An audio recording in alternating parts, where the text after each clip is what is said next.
welcome to Chatham. As usual, this video is designed as an aid to exploration. Log off the computer, pull up this video on your phone and go for a walk. Each time I'm done talking about a building, I'll throw up a map to get you to the next one. Pause the video and take a stroll. Indeed, feel free to wander off script for a while. I'll still be there when you get to the next site, and there's always another side street to explore. Chatham sits at the head of navigation on the Thames River. From here, steamboats can sail to Lake St. Clair and onward to Detroit and other Great Lakes ports. On this fact alone, Lieutenant Governor John Graves Simcoe rested his plan for Chatham's foundation in 1790. The new town was to be part of a larger plan for the settlement of southwestern Ontario. A new capital would be established at London, along with a naval base at Chatham. The construction of a new canal would link the Thames at Chatham to Lake Erie, while dredging and the construction of locks would transform the Thames River into a canalized river, allowing navigation all the way to London. Almost none of the scheme came to pass, although it lingered in the minds of administrators well into the 19th century. London would not be settled at all until the 1820s. At Chatham, a small naval facility was established but later abandoned. A small settlement at Chatham lingered through the early 19th century, but it wasn't until the mid-19th century that the community really began to grow. It was named the county seat of the newly created Kent County in 1847, leading to the construction of a substantial stone courthouse 2 years later. In 1854, the town was given an even more significant boost when the Great Western Railway, one of Ontario's first railways, was built through the town site, linking Chatham to Detroit, Buffalo, and Toronto. In consequence, Chatham boomed as a regional centre during the second half of the 19th century, leaving a legacy of impressive Victorian architecture both downtown and in the city's neighbourhoods. Our walk begins at the Capitol Theatre at the intersection of King and Forsyth Street. Built as a cinema in 1930, the theatre remained in operation until 1992. Notable for its fine Art Deco detailing, in its prime the Capitol Theatre was one of the largest and grandest cinemas in Canada. The City of Chatham purchased the building in 1995 and it was initially slated for demolition.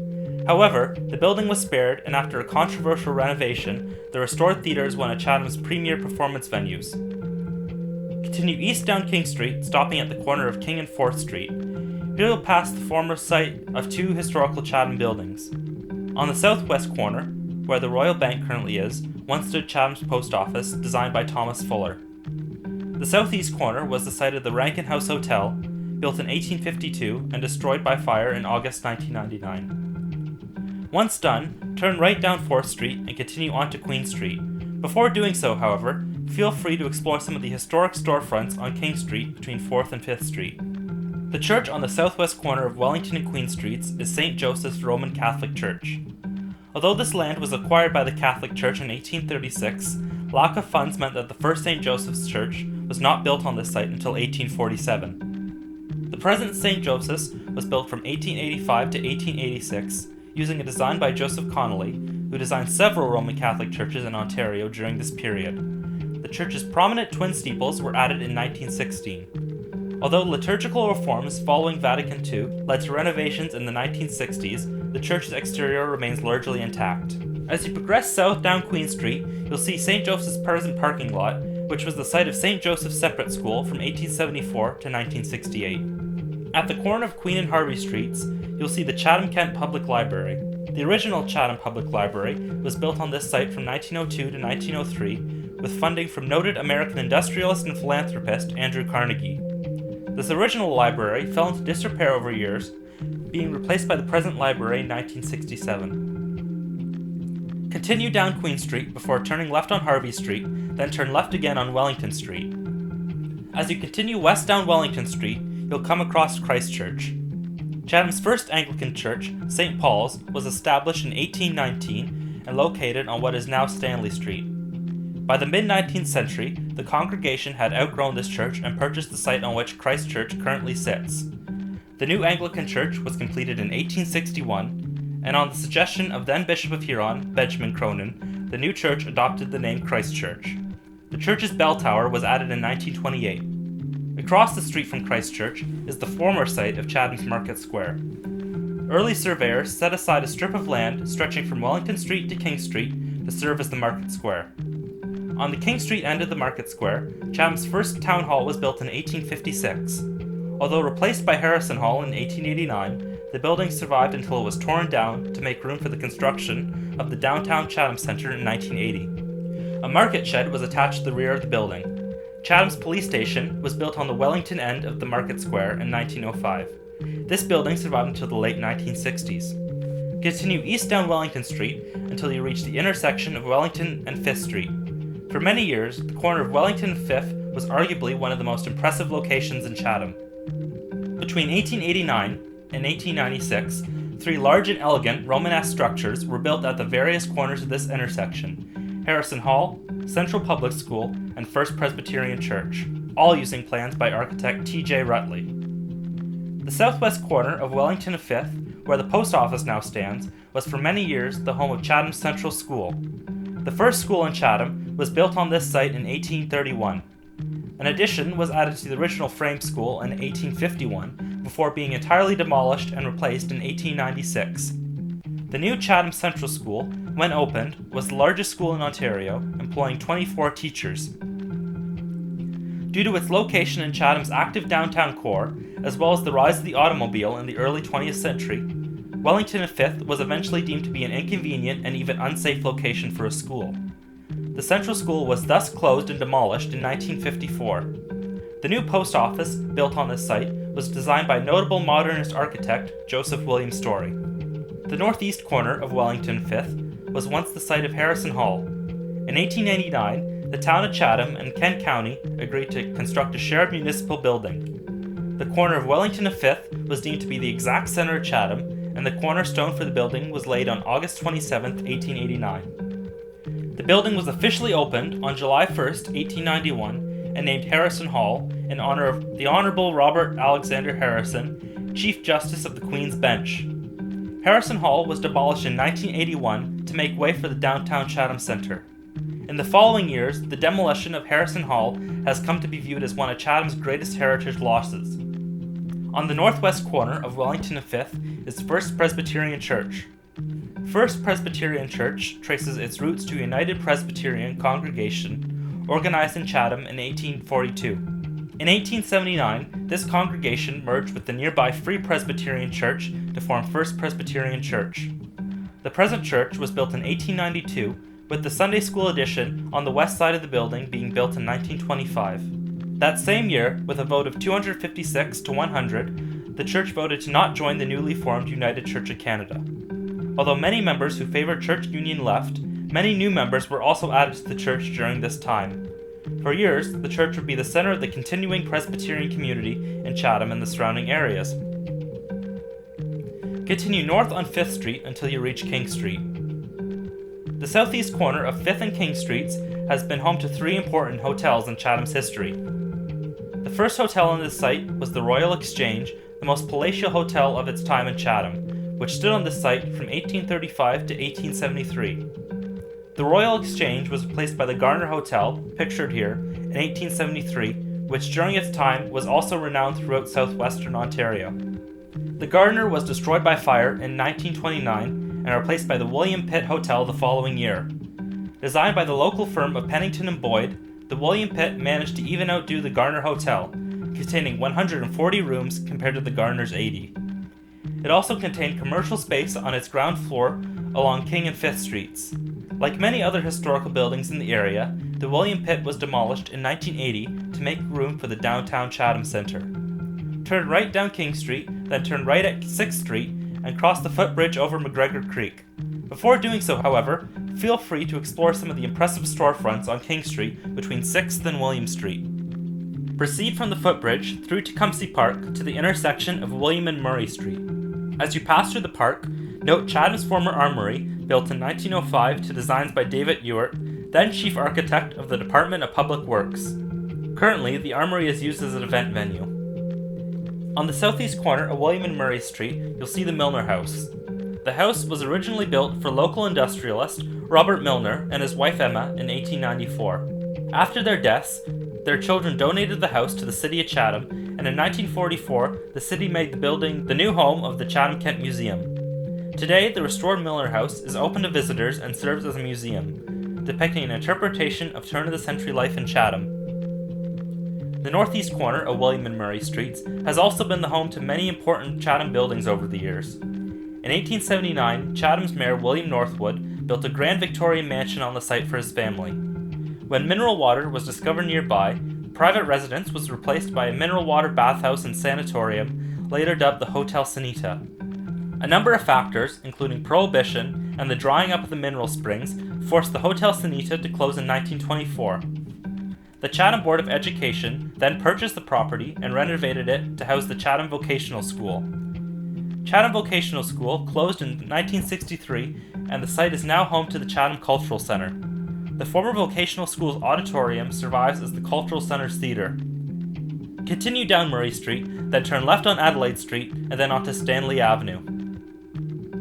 At the corner of 7th Street and Stanley Avenue sits Chatham's Courthouse.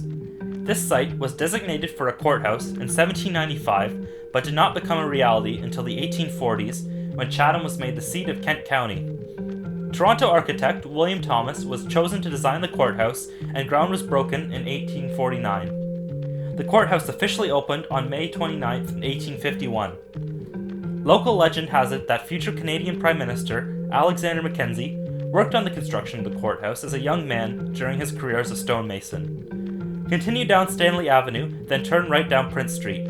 Along this stretch of Prince Street, you'll see the former Chatham Collegiate Institute.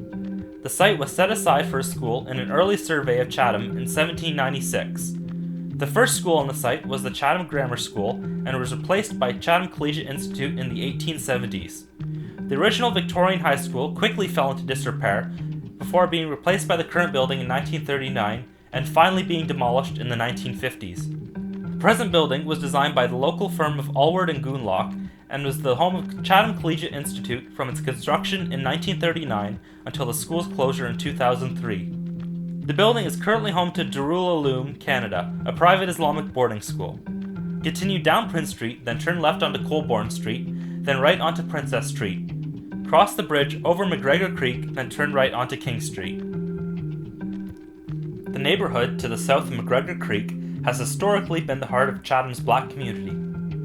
Southern Ontario was the final destination for many slaves who escaped the American South through the Underground Railroad. Prior to the Civil War, Chatham was arguably the centre of Canada's black community, with some estimates citing Chatham's black population in 1861 at 2,000 people out of a total of 6,000 people in the city. On King Street, you'll find First Baptist Church. Organized in 1841, the present church was built in 1853. First Baptist Church has been altered significantly over the years, contributing to its unique architectural character. Notably, the red brick facade to the front of the church was added in 1946. Due to its large black population and the general anti-slavery sentiment in Ontario, radical American abolitionist John Brown used Chatham as his base of operations while he planned his armed uprising against the United States government.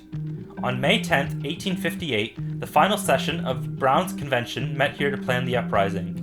Most people in Chatham were unconvinced that Brown's efforts would be successful, and were proven right in 1859, when John Brown's raid on Harper's Ferry was unsuccessful and he was subsequently executed for treason. Further down King Street, you'll see Campbell African Methodist Episcopal Church. This church was built in 1888 for a congregation dating back to 1834. The bricks used for the church's exterior came from the former British American Institute in Dresden, Ontario. Campbell AME Church is notable for being the first church in Canada established, owned, and governed by former slaves, and is one of only 9 active AME congregations left in Canada. Continue down King Street, then turn left onto William Street. At the corner of William and Wellington Street, you'll see St. Andrew's United Church, the longest surviving congregation in Chatham, still at its original location. The congregation traces its roots back to a group of Presbyterians who, in 1834, formed a responsible body to petition the Crown for land on which to put a church and burial ground. In 1837, the Crown granted the Established Church of Scotland a 10-acre tract of land at Wellington Street and William Street. In 1880, those buried in the churchyard were exhumed and reburied, and the lots from the original tract were sold. A frame church was built on the site in 1841 and replaced by the present church in 1869, with 2 additions being added to the church in 1908 and 1957. In In 1925, the church voted to join the newly formed United Church of Canada and remains an active congregation of the United Church to the present day. Continue down William Street until you reach the intersection of William and Park Street. At the southwest corner of William and Park, you'll see the former Chatham Baptist Church. Built in 1874 as the William Street Baptist Church, the congregation was established in 1850 with the original church being situated at the site of the present-day William Street Cafe. This original church was destroyed by fire in 1873. The church was eventually renamed Chatham Baptist Church and met at this site until the congregation disbanded in 2013. The building has been repurposed as an event venue, the Kent 1874. Despite extensive renovations, much of the building's interior and exterior have retained their historic details. Turn left off William Street down Park Street. At the corner of Park Street and Dufferin Avenue, you'll see the former Park Street United Church. Built in 1873 as Park Street Wesleyan Methodist Church, it replaced the previous Wesleyan Methodist Church on King Street East. The new Gothic Revival Church was designed by John V. Smith of Detroit. The church originally possessed a spire, which was destroyed during a windstorm in 1906. In 1925, the church joined the newly formed United Church of Canada. Between 1927 and 1930, 2 additions were added to the church: Wesley Hall to the rear of the church, and Dufferin Hall next door to the church, where the current parking lot is. Notable ministers included the Reverend E.A. Pearson, the father of Prime Minister Lester Pearson, and Reverend Russell Horsburgh, whose trial for contributing to the delinquency of a minor while at the church garnered international attention. In 2006, the congregation merged with nearby St. Andrews, and the church is currently in the process of being repurposed. The Park Street Church's original manse, an Italianate home built in 1865, still stands next door to the church on Dufferin Avenue. If you continue down Park Street, you'll see the building on the northeast corner of Park and Queen Street.